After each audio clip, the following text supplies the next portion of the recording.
Hello বন্ধু, সবাই কেমন আছেন? আমি আবারও একটা শর্ট ভিডিও নিয়ে আসলাম আপনাদের মাঝে। ফ্রিজটা ঠান্ডা হচ্ছিল না।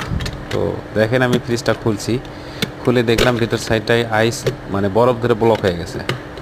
তো কী কারণে ব্লক হয়েছে আমি আপনাদেরকে দেখাইতেছি। অবশ্যই ভিডিওটা সম্পূর্ণ দেখবেন এবং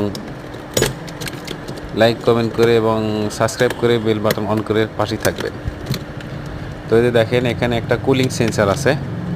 তো এই কুলিং সেন্সারটা এই যে দেখেন নষ্ট হয়ে গেছে, ভিতরে পানি ঢুকছে, যার কারণে কুলিং সেন্সারটা কাজ করতেছে না। তো আমি এটাতে এই কুলিং সেন্সার লাগাই দেবো নতুন। সেই সঙ্গে এই যে টাইমার আছে পিছনে, সে টাইমারটা এই যে পিছনে যে টাইমারটা থাকে, টাইমারটা নতুন লাগিয়ে দেবো আর কি। তো এরকমের প্রতিনিয়ত এই সুন্দর সুন্দর ভিডিও পেতে অবশ্যই হানিফ ইলেকট্রিক ব্লগ চ্যানেলটাকে সাবস্ক্রাইব করে বেল বাটন অন করে দিবেন। তো এটা ছিল পুরাতন রিলে।